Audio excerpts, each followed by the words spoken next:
ರಾಜ್ಯದಲ್ಲಿ ಪಂಚ ಗ್ಯಾರಂಟಿ ಯೋಜನೆಗಳ ಜಾರಿಯಲ್ಲಿದ್ದಾವೆ. ಅವುಗಳ ಪರ ವಿರುದ್ಧ ಚರ್ಚೆಗಳು ನಡೀತಾ ಇದ್ದಾವೆ. ಆಡಳಿತ ಪಕ್ಷದವರೇ ಅನೇಕರು ಗ್ಯಾರಂಟಿಗಳಿಂದ ಸರ್ಕಾರದ ಮೇಲೆ ಹೊರೆಯಾಗಿದೆ, ಖಜಾನೆ ಮೇಲೆ ಒತ್ತಡ ಬಿದ್ದಿದೆ, ಅದರಿಂದಾಗಿ ಅಭಿವೃದ್ಧಿ ಕೆಲಸಗಳಿಗೆ ದುಡ್ಡಿಲ್ದಂಗಾಗಿದೆ, ಗ್ಯಾರಂಟಿ ಯೋಜನೆಗಳ ಫಲಾನುಭವಿಗಳ ಪಟ್ಟಿ ಪರಿಷ್ಕರಣೆ ಆಗಬೇಕು ಇತ್ಯಾದಿ ಇತ್ಯಾದಿ ಮಾತುಗಳನ್ನು ಹೇಳ್ತಾನೆ ಬಂದಿದ್ದಾರೆ. ಆದರೆ ಈ ಧಾಟಿಯಲ್ಲಿ ಯಾವತ್ತೂ ಉಪಮುಖ್ಯಮಂತ್ರಿ ಡಿ ಕೆ ಶಿವಕುಮಾರ್ ಅವರು ಮಾತಾಡಿರಲಿಲ್ಲ. For the first time burden ಅನ್ನುವ ಶಬ್ದವನ್ನು ಬಳಸಿದ್ದಾರೆ ಉಪಮುಖ್ಯಮಂತ್ರಿ ಡಿ ಕೆ ಶಿವಕುಮಾರ್ ಅವರು. ಆರೋಗ್ಯ ಇಲಾಖೆಯ ಕಾರ್ಯಕ್ರಮದಲ್ಲಿ ಗ್ಯಾರಂಟಿ ಯೋಜನೆಗಳಿಂದ ರಾಜ್ಯ ಸರ್ಕಾರಕ್ಕೆ ಬರ್ಡನ್ ಆಗ್ತಿದೆ.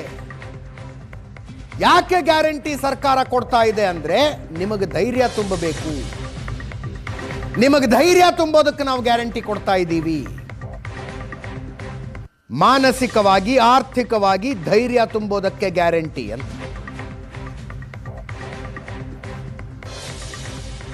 ಉಪಮುಖ್ಯಮಂತ್ರಿ ಡಿ ಕೆ ಶಿವಕುಮಾರ್ ಅವರು ಆರೋಗ್ಯ ಇಲಾಖೆಯ ಕಾರ್ಯಕ್ರಮದಲ್ಲಿ ಆಡಿದ ಮಾತು.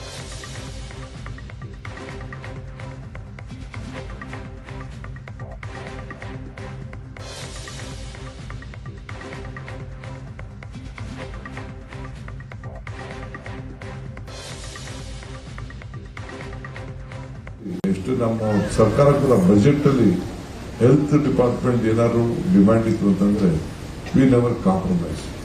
ನಾವು ಯಾವುದಕ್ಕೂ ಕೂಡ ನಾವು ಕಾಂಪ್ರಮೈಸ್ ಮಾಡ್ಕೊಂಡು ಹೋಗಿಲ್ಲ. ಇವತ್ತು 5 ಗ್ಯಾರಂಟಿ ಕೊಟ್ಟಿದ್ದೀವಿ. ಯಾಕೆ ಅಂತಂದ್ರೆ ಹೆಚ್ಚು ಕಮ್ಮಿ 5,000 ರೂಪಾಯಿ ಅಷ್ಟು ಒಂದು ಮಕ್ಕಳಿಗೆ ಉಳಿಲಿ, ಒಂದು ತಂದೆ ತಾಯಿಗೆ ಉಳಿಲಿ, ಫ್ರೀಯಾಗಿ ಬಸ್ಗಳಾಗಲಿ, ಫ್ರೀಯಾಗಿ ಕರೆಂಟ್ 200 ಯೂನಿಟ್ ಕರೆಂಟ್ ಇರಲಿ, ಇವೆಲ್ಲ ಯಾಕೆ ಸ್ಕೀಮ್ಸ್ ಎಲ್ಲ ಕೊಟ್ಟಿದ್ದೀವಿ ಅಂದ್ರೆ ಸರ್ಕಾರಕ್ಕೆ ಬರ್ಡನ್ ಆಗ್ತಾ ಇರ್ಬೋದು. ಬಟ್ ಸರ್ಕಾರ ಏನೇ ಬರ್ಡನ್ ಆದ್ರೂ ನಿಮ್ಗೆ ಮಾನಸಿಕವಾಗಿ ಈ ಫೈನಾನ್ಷಿಯಲ್ ಸ್ಟ್ರೆಂತ್ ಕಡಿಮೆ ಆಗಬಾರ್ದು. ನಿಮ್ಗೆ ಜೋಗದ 10 ರೂಪಾಯಿ ಜಾಸ್ತಿ 10 ರೂಪಾಯಿ ಇತ್ತು ಅಂತಂದ್ರೆ ಕೊಡೋನು 100 ರೂಪಾಯಿ ಕೊಡೋಕೆ ಮುಂದಕ್ಕೆ ಬರ್ತಾರೆ. ಹಂಗೆ ಮಾನಸಿಕವಾಗಿ ನಿಮ್ಗೆ ಧೈರ್ಯ ತುಂಬಬೇಕು, ಆರ್ಥಿಕವಾದಂತಹ ಶಕ್ತಿ ಕೊಡಬೇಕು ಅಂತ ಇಂಥ ದೊಡ್ಡ ತೀರ್ಮಾನವನ್ನು ನಮ್ಮ ಸರ್ಕಾರ ಮಾಡಿದೆ. ಎಷ್ಟು ನಮ್ಮ ಸರ್ಕಾರ ಕೂಡ ಬಜೆಟ್ ಅಲ್ಲಿ ಹೆಲ್ತ್ ಡಿಪಾರ್ಟ್ಮೆಂಟ್ ಏನಾದ್ರು ಡಿಮ್ಯಾಂಡ್ ಇತ್ತು ಅಂತಂದ್ರೆ ವಿ ನೆವರ್ ಕಾಂಪ್ರಮೈಸ್. ಅದೇ ಹೆಲ್ತ್ ಡಿಪಾರ್ಟ್ಮೆಂಟ್ನಲ್ಲಿ ಆಹ್ವಾನ ಪತ್ರಿಕೆಯನ್ನು ಉರ್ದುವಿನಲ್ಲಿ ಪ್ರಕಟಿಸಿದ ವಿವಾದ ಸುತ್ತಕೊಂಡಿದೆ. ಒಂದು ಹೊಸ ಸಂಪ್ರದಾಯಕ್ಕೆ ನಾಂದಿ ಹಾಡ್ತಾ ರಾಜ್ಯ ಸರ್ಕಾರ ಅನ್ನುವಂಥ ಚರ್ಚೆಯಾಗ್ತಾ ಇದೆ. ರೋಗ ನಿರೋಧಕ ಚಿಕಿತ್ಸೆ, ಆಂಬ್ಯುಲೆನ್ಸ್ ಸೇವೆಗೆ ಚಾಲನೆ ಕೊಡುವ ಕಾರ್ಯಕ್ರಮ. ಆಹ್ವಾನ ಪತ್ರಿಕೆ ಉರ್ದುನಲ್ಲಿ, ಕನ್ನಡ ಇಂಗ್ಲಿಷ್ ಜೊತೆಗೆ ಉರ್ದು ಅಧಿಕೃತ ಭಾಷೆಯಲ್ಲ. ರಾಜ್ಯ ಅಧಿಕೃತ ಭಾಷಾ ಕಾಯ್ದೆಯಲ್ಲಿ ಉರ್ದುವಿಗೆ ಸ್ಥಾನ ಇಲ್ಲ. ಮತ್ತಿದು ಯಾಕೆ ಅನ್ನುವ ಪ್ರಶ್ನೆ ಆರೋಗ್ಯ ಸಚಿವ ದಿನೇಶ್ ಗುಂಡೂರಾವ್ ಅವರು ಸಮರ್ಥನೆ ಮಾಡ್ಕೊಂಡಿದ್ದಾರೆ. ಏನ್ ತಪ್ಪು ಅಂತ.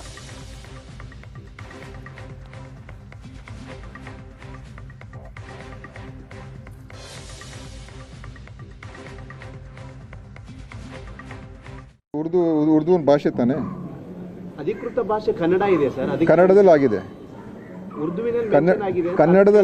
ಕನ್ನಡದಲ್ಲಾಗಿದೆ, ಹಿಂದಿಯಲ್ಲಾಗಿದೆ, ಇಂಗ್ಲೀಷಲ್ಲಾಗಿದೆ, ಉರ್ದುವಲ್ಲಾಗಿದೆ. ಹಿಂದಿ ನಮ್ಮ ಭಾಷೆ ತಾನೆ.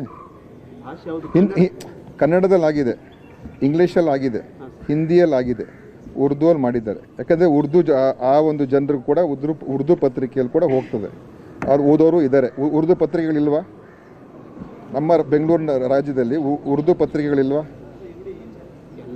ಇದೆ. ಸೊ ಏನಿದೆ ಅದರಲ್ಲಿ? ಈಗ ತಪ್ಪೇನಿದೆ ಅದರಲ್ಲಿ? ತಪ್ಪೇನಿದೆ ಹೇಳಿ. ಏನು ಓಲೈಕೆ? ಈಗ ಹಿಂದಿಯಲ್ಲಿ ಬರೆದ್ರೆ ಹಿಂದಿ ಓಲೈಕೆನಾ? ಅದೇ ನೀವೇ ಹೇಳಿ. ಇಂಗ್ಲೀಷಲ್ಲಿ ಕೊಟ್ರೆ ಇಂಗ್ಲೀಷ್ ಓಲೈಕೆನಾ? ಅದೇ ಹೇಳ್ತಾ ಇರೋದು ನಾನು. ಕನ್ನಡದಲ್ಲಿದೆ, ಇಂಗ್ಲೀಷಲ್ಲಿದೆ, ಹಿಂದಿಯಲ್ಲಿದೆ, ಉರ್ದುವಲ್ಲಿದೆ. ನೋಡ್ರಿ, ಹಿಂದಿನ ನಾವು ಅಡ್ವರ್ಟೈಸ್ಮೆಂಟ್ ಇರೋದು ಜನರಿಗೆ ಮಾಹಿತಿ ಹೋಗ್ಲಿ ಅಂತ. ಇದರೊಂದಿಗೆ ಇವತ್ತಿನ ಪಾರ್ಟಿ ರೌಂಡ್ಸ್ ಮುಗಿಸ್ತಾ ಇದ್ದೀವಿ. ನೇರ ದಿಟ್ಟ ನಿರಂತರ ಸುದ್ದಿಗಾಗಿ ನೋಡ್ತಾ ಇರಿ ಏಷ್ಯಾನೆಟ್ ಸುವರ್ಣ ನ್ಯೂಸ್.